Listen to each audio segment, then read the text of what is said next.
Old Nan of Winterfell is possibly one of the oldest living people currently in Westeros. Well, some folks think she dead, mainly Theon, but I honestly think there's a chance she may still be alive in the novels. She wasn't given much of an epic story on the TV show because she actually died during the filming process. But let's discuss who exactly is Old Nan of Winterfell. Usually I would start these videos off by saying the true name of the character in which we're discussing, but I can't really do that because no one knows the true name of Old Nan. In the novels, Arya is actually using a fake name, and she gives someone that name of Nymeria, and then she tells them just call her Nan for short. So some people speculate that that is Nan's true name, but I don't think so. I think it's been lost to the time, and it adds more mystery and depth to her character, which makes us like her even more. Old Nan came into the graces of Winterfell by coming there to take care of a Brandon Stark. We're not exactly known sure, but one thing is for certain is that it wasn't Eddard Stark or Ned, all of the Stark children's father. It wasn't to come and take care of his brother Brandon. It might have even been one of Ned's fathers. It might have been one of his brothers. Either way, she's been there for a long time, and she came there originally to take care of someone named Brandon. Now, the actress who portrayed her mainly during Season 1 of A Game of Thrones was played by Margaret John, and yes, she does look like an older person, but not quite as old as Nan in the books. This is how she described in the novels. Nan is an ugly woman. She is toothless, shrunken, and wrinkled, almost blind. She is too weak to even climb the stairs, and has only a small amount of hair left to cover her head. The main point around Old Nan's character, or a lot of the mystery behind it, not just the fact that she's a prophecy teller and she gets a lot of things right, is the fact that she's old. And because she's old, a lot of crazy fan theories pop up around here. One of those theories consists of the fact of the reason why she was mysteriously placed there and she's so old and no one really remembers her is that she could have actually been Shiera Seastar, who was a former lover of Brynden Rivers, aka Bloodraven. Shiera Seastar was said to be gorgeous. She had the famous silver gold Targaryen hair, and her mother, ironically, just like Daenerys. Now, I'm not trying to compare her to Daenerys by any means, but I'm just saying it's easy to draw comparisons to a character that everyone watching this video would know who she is. But anyway, she actually died during childbirth, and her name was Cyrene of Lys. She was like the last lady that King Aegon V Targaryen, she was one of his last mistresses before he died. Shiera Seastar was actually said to have helped Brynden Rivers, who was actually her half-brother, so they were like lovers. Bloodraven, he tried to marry her several times, but she refused him. She actually kind of got off on the fact that he was jealous of all the many lovers that she took. But anyway, it was said that she helped him several times when Bloodraven served as hand to the king and master of whisperers to King Aerys the First Targaryen. She was also said to have bathed in the blood of maidens to retain her beauty. So to kind of reel it back in real quick, what I'm getting at is if Bloodraven and Shiera Seastar are known cohorts of each other, and Bloodraven has this master plan of which he wants to go north of the wall and actually become Bloodraven, the old guy who lives in the cave, him and Shiera have to have this grand plan.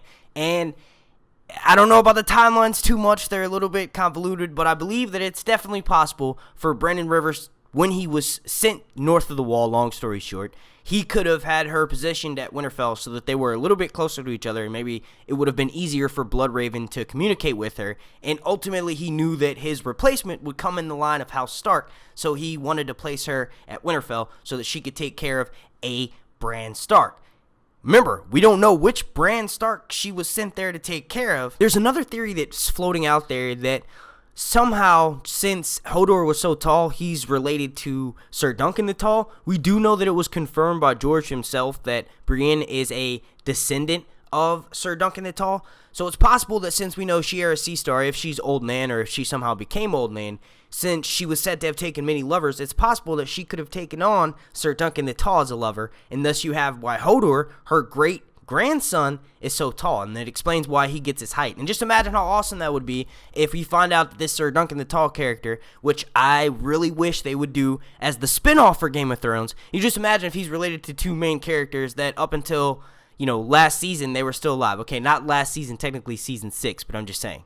In Game of Thrones, it's actually said that Bran Stark remembers the stories that Old Nan told him about those who live beyond the wall, watching the execution of Garrett a deserter of the Night's Watch. And we actually saw this in the very first season. That was in the opening episode when we saw Ned beheading a deserter of the Night's Watch, and he wanted to take Bran with him to show him just how real it is in Westeros and that he's coming of age, so he needs to realize that this kind of world is what he's going to be growing into. Nan is actually the one who tells Bran about the red comets and explains that everyone thinks that this means it's the arrival of dragons. That actually happens in A Clash of Kings. It's a little bit different on the show. The wildling Asha is actually the one who explains this to Bran. Now, it's interesting that, this is one of the first signs that we see that Old Nan kind of knows what she's talking about when she mentions the red comet, because in fact, the dragons were born when you see this. So, I like to think that, some of the stories she told the Stark boys, which, before I get too sidetracked, some of the stories she told all of the Stark kids growing up were, the last hero, the person who, Azor Ahai, basically, who fought the White Walkers in the Long Night. Also, the story of the Ice Dragon, the story of, Harrenhal, the Night King, the Rat Cook, the Mad Axe, many other stories. But I like to think that some of these stories influence, at least, some of these Stark kids as they grow up, and maybe the way that they handle. You remember, Bran actually ends up telling everyone when they're staying at the Night Fort, he tells everyone the story of the Rat Cook, which is like super early foreshadowing into Arya killing Frey, and killing two of them actually, and then baking them into a pie and feeding them to their father. So it's interesting how some of Old Nan's stories influenced them going all the way on, even up until recently. Another theory that I think we need to discuss right now that definitely pertains to Game of Thrones Season 8, and I kind of glazed over it there because I wanted to save it for the big reveal. This is the dramatic moment in the video. Is the Ice Dragon theory. Now, we all know that, yes, Viserion died, but he was also brought back. That is not a good thing for us in any means. It means pure destruction for every beloved character that we have.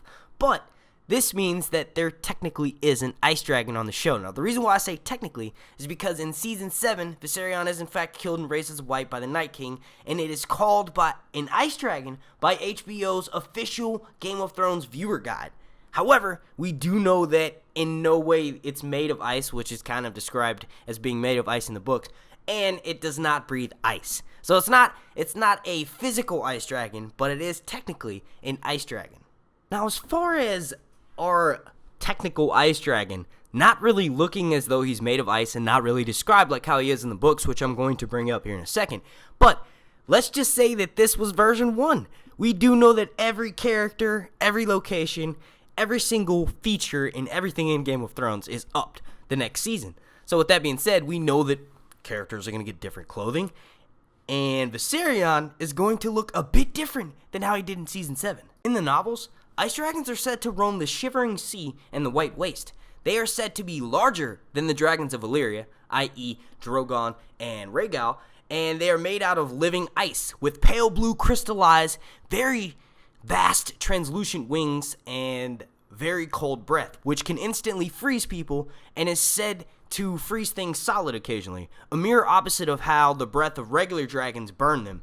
There is a constellation in the north that everyone who lives in that region, they call it the Ice Dragon, and it has blue eyes that point north. So it has, and I take, that little metaphor as like it's got two bright stars at the tip of that constellation that point north. So everyone in the north refers to this constellation as the Ice Dragon. So this shows you that this has been I guess you want to call it a tall tale or a fable in the region of the north in Westeros for a while. And if they do exist, they are probably not closely related to the regular dragons that we see that breathe fire made of flesh. Even though that's contradictory because that's how one was turned into one.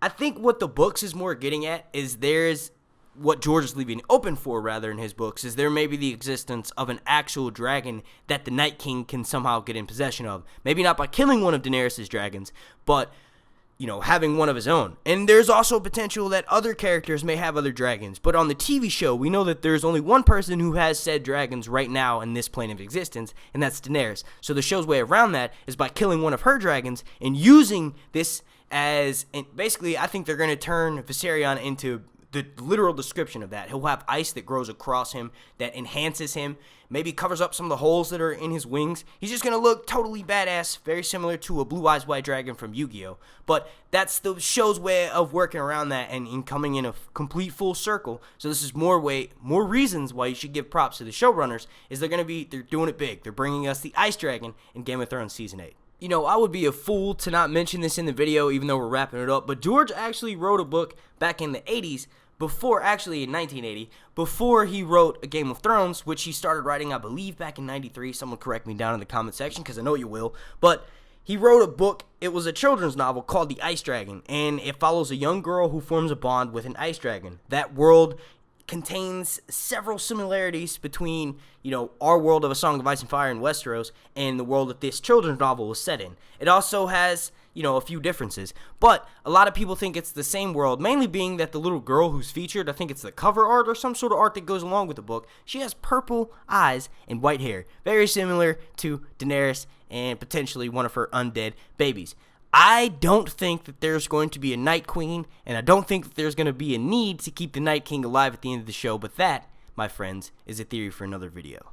Please, let me know what you think about this down below in the comment section. Do you think that it's a possibility that Old Nan's description, or the Ice Dragon fable rather, will come to fruition in Viserion having an upgrade in armor, making him more ice-like, and this fulfilling the Ice Dragon theory? Or do you think it's just kind of be left alone, and of course he'll have maybe, you know, a little bit more enhancements power-wise, but he won't look all too much different? Honestly, I kind of think they may go that route, because I think the goal with the undead and the White Walkers is to make them look decayed and non-human, because they want us to think they're not human. So it would kind of take away from the aesthetics if he somehow, you know, got healed a little bit. Although I think it would look super cool if he was given some sort of upgrade in ice and maybe some movable ice armor. I honestly think Daenerys should jump ahead of the game and go ahead and put some armor on her dragons. But you guys let me know what you think about that down below in the comment section. And also, if you think that Old Nan is the true OG three-eyed crow / blood raven / great green seer of the north, so to speak. I want to thank you all so much for watching. If you could please slap a like on this video. The like goal will be 420. Also, if you want to be entered into my contest to win this $10 Amazon gift card, all you have to do is click the link down below in the description, and you can go enter to win all those different ways. And by slapping a like on this video, leaving a comment down below, and make sure you're subscribed here on YouTube. I want to give a super special shout out to every single one of my Patreon members over on patreon.com. If any of you are interested in becoming a sponsor to this channel and want to show your support, you can check out the link down below in the description, or check the link up here. I want to thank you all again so much for watching. My name's Mark, and this has been Sir Hunt's Review.